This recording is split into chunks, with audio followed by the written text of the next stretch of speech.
Hoje a gente vai embarcar numa jornada pela imensidão do cosmos e, de quebra, pelas regras bem estranhas que governam tudo isso. Bom, vamos lá, vamos mergulhar de cabeça. Essa frase ela é perfeita para começar a nossa conversa. Ela captura de um jeito muito poético esse fascínio que a gente sempre teve pelo céu, né? Aquele convite para olhar para cima e se perguntar: o que tem lá fora?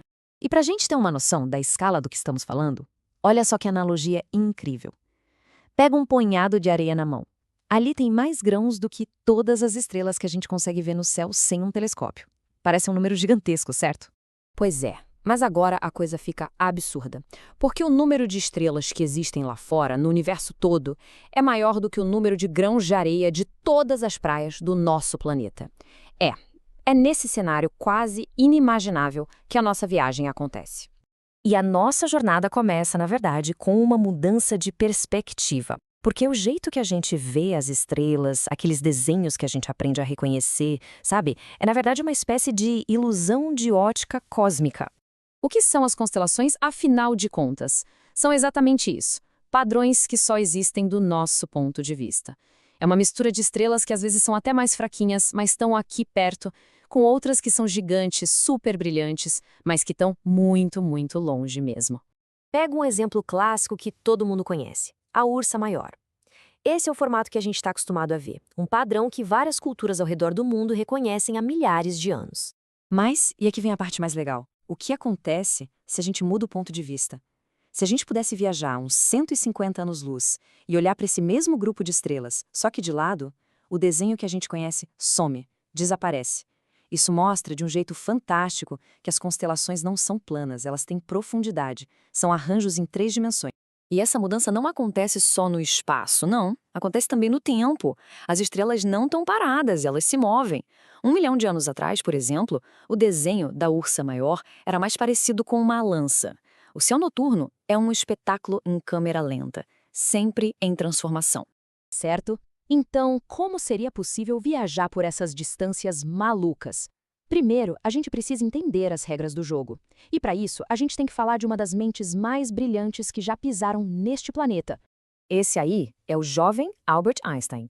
Quando era adolescente, morando na Itália, ele se fez uma pergunta que parece simples, mas que acabou começando uma revolução completa na física. A pergunta era essa: como o mundo pareceria se fosse possível cavalgar um raio de luz? Foi um experimento mental, sabe? E a busca pela resposta para essa pergunta levou a conclusões que viraram a física de cabeça para baixo. E as conclusões dele levaram a essas 2 regras. O ponto principal é o seguinte: a velocidade da luz não é só um recorde para ser quebrado. Não é uma barreira de engenharia como a barreira do som. Não, é um limite fundamental do universo. É uma lei da natureza. Nada que tenha massa pode chegar ou ultrapassar essa velocidade. Ok, com esse limite de velocidade cósmico bem estabelecido, vamos para o desafio prático. Como é que se constrói uma nave estelar? E olha, essa vontade de viajar não é de hoje, não. Muito antes do Einstein, uns 400 anos antes, Leonardo da Vinci já sonhava em voar. Os projetos dele eram geniais, mas faltava uma coisa essencial: uma fonte de energia que fosse leve e potente o suficiente. É um paralelo perfeito com o desafio que a gente tem hoje para a viagem interestelar. Hoje em dia, os conceitos para essa fonte de energia são coisas que o Leonardo nem sonharia. Tem, por exemplo, o Projeto Orion, que seria empurrado por uma série de explosões de bombas nucleares atrás da nave.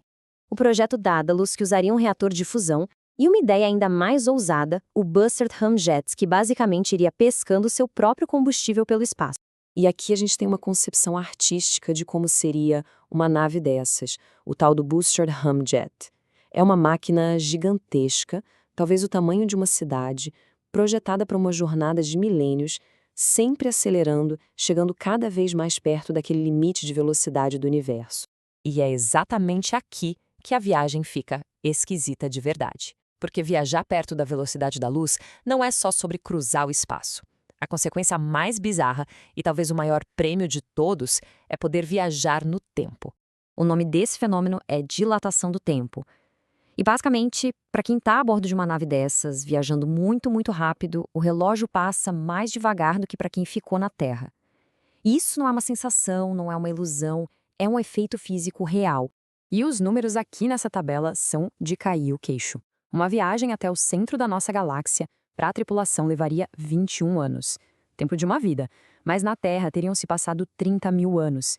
E para ir até a galáxia de Andrômeda, a tripulação envelheceria 28 anos. Enquanto isso, na Terra, 2 milhões de anos teriam passado. Essa é a chave para explorar o cosmos numa vida humana. Então, viajar para o futuro é, em tese, um problema de engenharia. Mas e a fronteira final? Seria possível usar essas mesmas leis para fazer o caminho inverso? Para viajar ao passado? E aí a gente entra no campo dos paradoxos. O mais famoso é aquele de voltar no tempo e impedir que os próprios pais se conheçam. Como a pessoa teria nascido para fazer a viagem? Uma das soluções que os físicos imaginam para isso é que, ao mudar o passado, não se alteraria a própria história. Em vez disso, se criaria uma nova realidade, um universo paralelo, deixando o original intacto. E isso nos deixa com uma última pergunta, que é mais filosófica.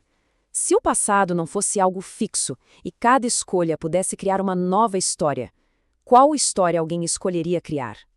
O poder de reescrever o tempo talvez seja a maior de todas as responsabilidades. E com esse poder, o que se faria?